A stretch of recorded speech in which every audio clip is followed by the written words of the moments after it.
What if the walls of a forgotten palace could speak? What if every stone, every silent corridor still carried the whispers of kings who once ruled, laughed, and dreamed within them?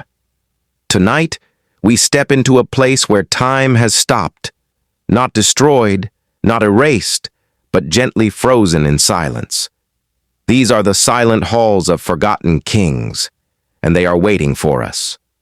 The first sensation upon entering the palace is not sight, but sound, or rather, the lack of it. Silence presses against you like a soft but heavy cloak. No birds sing from the cracked windows, no footsteps echo in the long corridor. It is as though the air itself has agreed to keep a 1,000-year-old secret. The corridor is wide, lined with fading tapestries that cling stubbornly to the walls.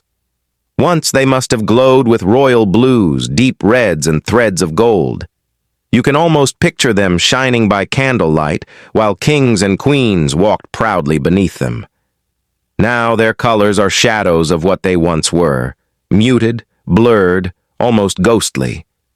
The marble floor, dulled by centuries of dust, still gleams faintly when a stray beam of sunlight falls across it. The windows are clouded with age, but the light that manages to slip inside scatters across the hall in strange, broken shapes, as if the palace itself no longer remembers how to welcome daylight. You imagine what this place sounded like in its prime. The shuffle of servants rushing to set the royal table, the heavy boots of guards marching in unison, the laughter of nobles echoing after a feast. Perhaps even the secretive whispers of those who plotted behind velvet curtains. The silence is almost too loud because you know it wasn't always this way. Moving deeper, every step feels like trespassing into memory. The air is dry, yet carries a faint scent of wood and stone, like an old library forgotten in a corner of time. Here and there, cracks crawl across the marble columns like the veins of an aging face. Dust dances in the air, turning every ray of light into a soft glow, as though the palace itself is wrapped in a golden haze. There is a peculiar beauty in such stillness.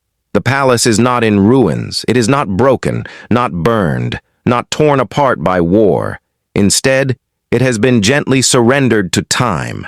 It feels as though the palace has simply fallen asleep. And yet, the halls are not empty. Not truly. Because silence is never just silence. Every corner seems to carry echoes, not of sound, but of memory. You sense them without hearing them. A queen's gown brushing across the marble, the laughter of a young prince chasing through the corridor, the distant murmur of a council meeting held behind closed doors. None of it is real anymore, yet none of it feels gone either. This is why forgotten places hold power. They do not die, they remember. The deeper you go, the more alive the silence feels. There's a vastness in it, as though the halls themselves are breathing slowly, exhaling centuries of stillness into your ears. You almost find yourself holding your own breath, afraid to disturb the peace that has taken so long to build. A faint draft slides through the broken glass of a tall window, carrying with it the dry smell of dust and the coolness of shadow. It moves the edges of a tattered tapestry, making it sway like a ghost stirring in its sleep. For a moment, you could swear you hear a voice behind you, but when you turn, there is nothing, only the quiet hum of emptiness. These halls are no longer homes for kings, but they have not lost their purpose. They have become guardians of memory, keepers of secrets too fragile for the outside world. Every stone here has listened longer than any human ear could bear. And so, the silence of the forgotten kings does not feel empty. It feels full, overflowing with everything it has absorbed: triumphs, betrayals, celebrations, losses. The silence is heavy because it carries more than any words ever could. As you stand still in the middle of the great hall, the thought occurs to you: maybe the kings are not forgotten after all. Maybe they are here, in the silence itself, waiting for someone to listen. The silence grows deeper as you pass into the heart of the palace. The wide corridor bends into a vast chamber, its ceiling so high that it disappears into shadow. Time has taken much from this room, yet its skeleton remains, a haunting reminder of former glory. 4 massive pillars stand like guardians, their surfaces carved with intricate patterns that are fading but still visible if you lean close. Swirls of vines, crowned emblems, and symbols of forgotten dynasties seem to whisper stories in their worn outlines. Some carvings are chipped away, others scarred by age, but together they still hold a strange majesty. You pause to imagine what this chamber once looked like, filled with light and life. Perhaps this was a throne room, the very core of the palace where kings received their subjects, where judgment was passed, where alliances were forged. It is not difficult to see it. Golden chandeliers glimmering overhead, the polished marble shining like a river beneath the flicker of hundreds of candles. Now, only dust reigns here. The air is colder, as if the chamber holds its breath whenever footsteps disturb it.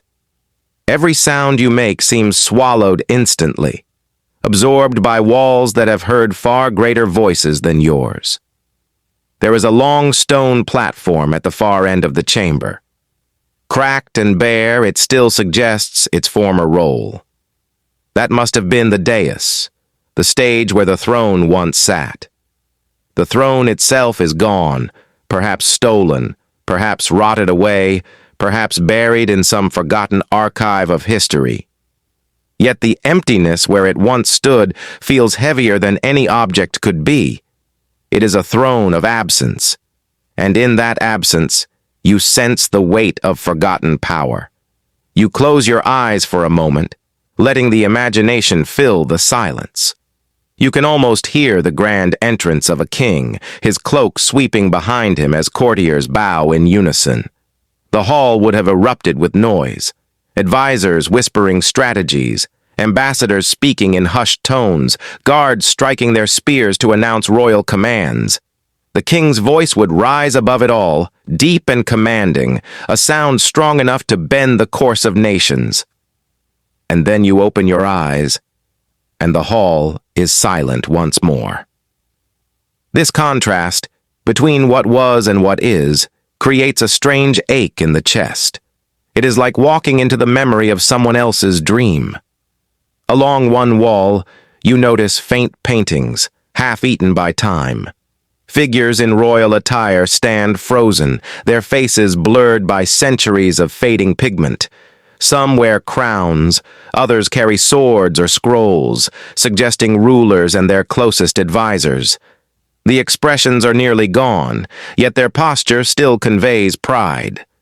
These were the kings and queens of this place, the ones history forgot, but whose shadows cling desperately to the plaster. One figure in particular catches your eye.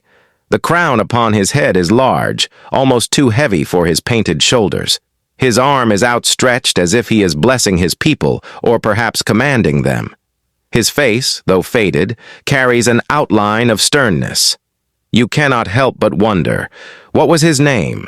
Did he rule with wisdom or with fear? Did he love his people or betray them? History, it seems, has no answer, but the walls remember.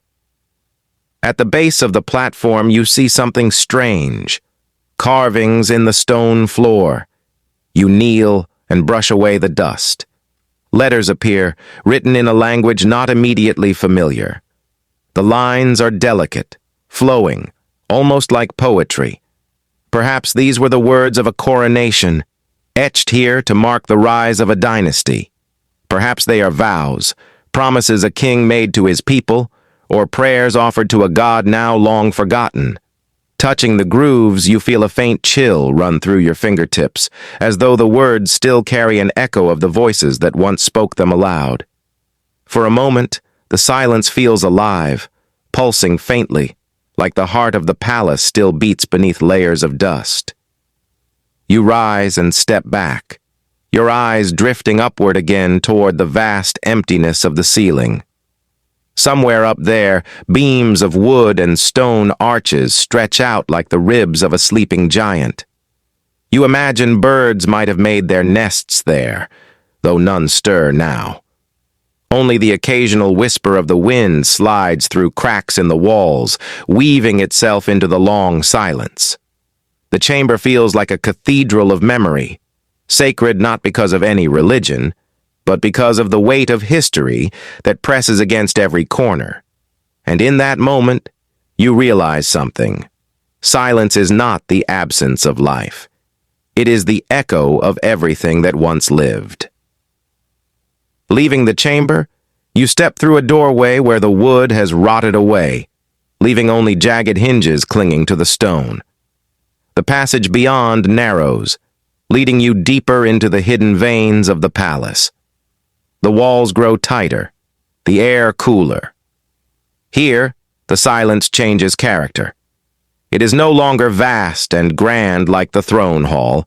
It is closer, more intimate, like a secret shared in whispers. This must have been the private corridors, the paths used not by kings before their subjects, but by kings in their solitude. Places where rulers were not symbols, but men, walking alone in thought, burdened by decisions no one else could understand. As your footsteps echo softly against the stone, you cannot help but feel as though you are walking beside them, shadowed by the memories of kings who paced these halls centuries ago. Perhaps they too felt the silence pressing in. Perhaps even then, the halls whispered back to them, reminding them that kings are powerful only for a moment, but the stone remembers forever. The corridor leads into a smaller chamber, one that feels different from the others. It is not vast or commanding.